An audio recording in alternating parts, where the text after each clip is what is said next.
আজ আমরা এমন একটি গম্ভীর বিষয় নিয়ে আলোচনা করতে চলেছি যা ছাড়া পৃথিবীতে কোনো প্রাণের কোনো অস্তিত্ব নিয়ে ভাবাই যেতে পারে। ঠিকই ধরেছেন, জল নিয়ে আজকে আমরা আলোচনা করব।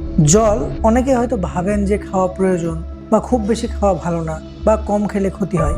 আজ আসলে আমরা জানবো যে ঠিক কতটা জল আমাদের খাওয়া দরকার, জল না খেলে কি প্রবলেম হয় বা জল খেয়েও কি কি ধরনের প্রবলেম হতে পারে, জলের মধ্যে লুকিয়ে থাকা বিষ, আর্সেনিক বা বেশি পরিমাণে আয়রন নিয়ে আলোচনা করব এবং আলোচনা করব আমাদের মা ও বোনদের একটি গোপন সম্পর্কিত সমস্যা নিয়ে, যেটি জলের সাথে সম্পূর্ণভাবে কিন্তু রিলেটেড। চলুন আমরা জলের আদ্যপ্রান্ত নিয়ে জেনে নিই।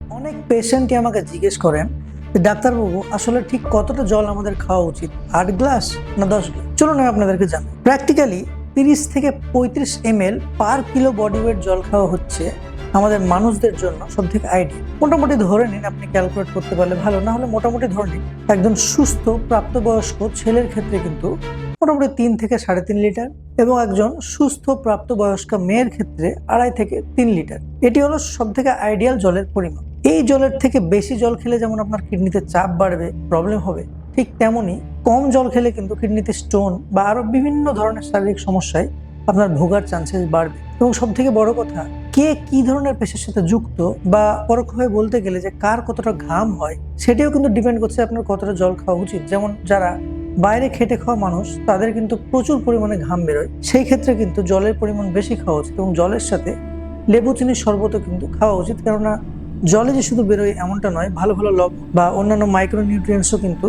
জলের সঙ্গে আপনার শরীরে পেচ্ছাপ বা ঘামের মাধ্যমে বেরিয়ে যায়। তখন ডাবের জল বা অন্যান্য কিছু খাওয়া উচিত। এই ভয়ঙ্কর ঘামের যে পরিস্থিতি, গরমের যে সময়, তাতে আপনি কি করে বুঝবেন যে পর্যাপ্ত জল খাওয়া হচ্ছে কিনা? বোঝার একটি প্যারামিটার আছে, ন্যাচারাল প্যারামিটার। সেটি হচ্ছে আমাদের পেচ্ছাপের রং। আপনার পেচ্ছাপের রং যদি খুব হালকা হলুদ অথবা সম্পূর্ণভাবে ক্রিস্টাল ক্লিয়ার থাকে জলের মতো, তাহলে জানতে হবে আপনার জলের পরিমাণ ঠিক রয়েছে। কিন্তু যখনই হলুদের পরিমাণ বাড়তে থাকবে, তখনই বুঝতে হবে যে আপনার জল খাওয়ার পরিমাণ কিন্তু কমতে শুরু করেছে এবং তখনই আপনার জলটা বেশি পরিমাণে খাওয়া উচিত। বরং আপনার সব থেকে বেস্ট হচ্ছে জেনে নেয় যে 30 থেকে 35 ml পার কেজি বডি ওয়েট কতটা আপনার হচ্ছে, কত লিটার জল খাওয়া উচিত, বা না হলে অন্তত 3 থেকে 3.5 লিটার পর্যাপ্ত পরিমাণ জল সারাদিনে বা 24 ঘন্টায় কিন্তু খাওয়া উচিত। এবার আমি একটি অত্যন্ত গুরুত্বপূর্ণ বিষয় আপনাদের সঙ্গে আলোচনা করতে চলেছি। আমাদের মা ও বোনদের একটি জটিল সমস্যা রয়েছে, যেটি হয়তো যারা মা ও বোন আমার ভিডিও দেখছেন তারা ভালো বুঝবেন, বা ছেলেরা হয়তো অনেক ক্ষেত্রে এটি বুঝতে পারবেন, অনেকে হয়তো বুঝতেও পারবেন না। চলুন আমি এটা শেয়ার করি। প্রবলেমটি হলো, আমাদের মা ও বোনেরা যখন বাইরে যান কোনো কাজে, বাড়ির বাইরে থাকেন বা ক্লাসে থাকেন, কোথাও থাকেন, তারা কিন্তু ভলেন্টারি ডিহাইড্রেশন করেন, অর্থাৎ স্বেচ্ছায় তারা জল পান করেন না। কিন্তু কেননা তাদের বাথরুমের প্রবলেমের জন্য। বাড়ির বাইরে বাথরুমের অনেক সময় সমস্যা থাকে, মেয়েদের পক্ষে খুব সহজে বাথরুম করা যেহেতু সম্ভব নয়, তাই তারা বাথরুমকে এড়িয়ে চলার জন্য কিন্তু সারা দিন বা অনেকটা সময় জল না খেয়ে থাকে। কিন্তু এটি করার কারণে তাদের শরীরে বিভিন্ন ধরনের রোগের বাসা তৈরি হয় এবং এটি শরীরের জন্য অত্যন্ত বেশি হার্মফুল, যেমন ইউরিনারি ট্র্যাক্ট ইনফেকশন বা ইউটিআই। এবং এই পেচ্ছাপ ধরে রাখার কারণে কিন্তু কিডনিতে স্টোন তৈরি হওয়ার প্রবণতা পুরুষদের থেকে অনেক বেশি মেয়েদের ক্ষেত্রে দেখা যায়।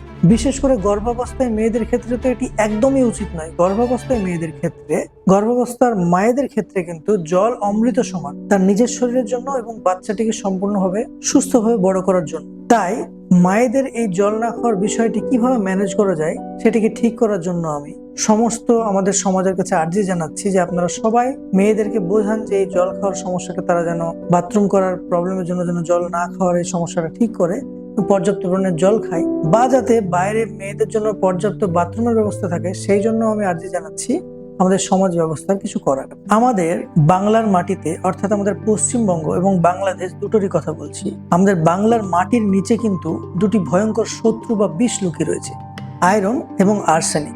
আয়রনের জল, মানে কোনো জলে যদি বেশি পরিমাণে আয়রন থাকে, সেটা অনেকক্ষণ স্টোর করলে বা জায়গাতে থাকলে সেটি লাল হয়ে যায় এবং এই জল লাল দেখানোর কারণে কিন্তু অনেকে এই জলকে অ্যাভয়েড করে, অনেকে আবার পুকুরে যান জল খেতে।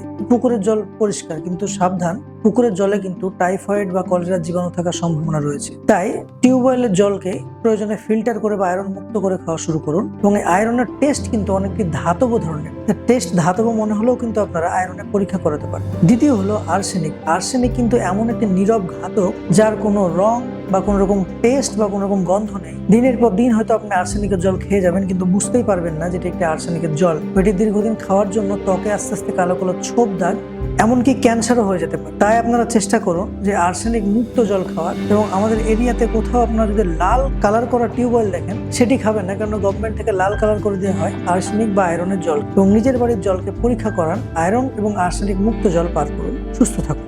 অনেক পেশেন্ট আমাদের কাছে এসে বলে থাকেন যে আমার জল পান করতে ইচ্ছে হয় না। ঠিকই শুনেছেন, এরকমও কিন্তু অনেক ক্ষেত্রে দেখা যায় যে অনেকের জল পান করতে ইচ্ছে হয় না, বা জল বেশি খেলেই গা বমি বমি করে। এই ধরনের সমস্যার কিন্তু আমাদের হোমিওপ্যাথিতে খুব সুন্দর প্রতিকারের ব্যবস্থা রয়েছে। আমাদের হোমিওপ্যাথিতে আর্সেনিক, অ্যাকোনাইট এরকম অনেক ভালো ভালো ওষুধ রয়েছে, যেগুলি দিয়ে আমরা ডাক্তারি ভাবে দেখতে গেলে আমরা এই ধরনের সমস্যাগুলো কিন্তু সমাধান করতে পারি, সম্পূর্ণ কিওর করতে পারি। তাই এরকম পরিস্থিতি হলে আপনার কাছাকাছি কোনো হোমিওপ্যাথি চিকিৎসকের পরামর্শ নিন এবং এই সমস্যা থেকে বেঁচে যান।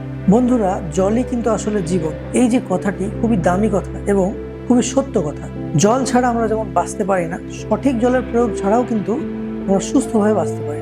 তাই নিজে জল পান করুন এবং অবশ্যই নিজের মা বোনদেরকে বেশি বেশি করে জল পানের উৎসাহ দিন। সমাজকে সুস্থ রাখুন, নিজের মনকে রাখুন জলের মতো পরিষ্কার। ধন্যবাদ।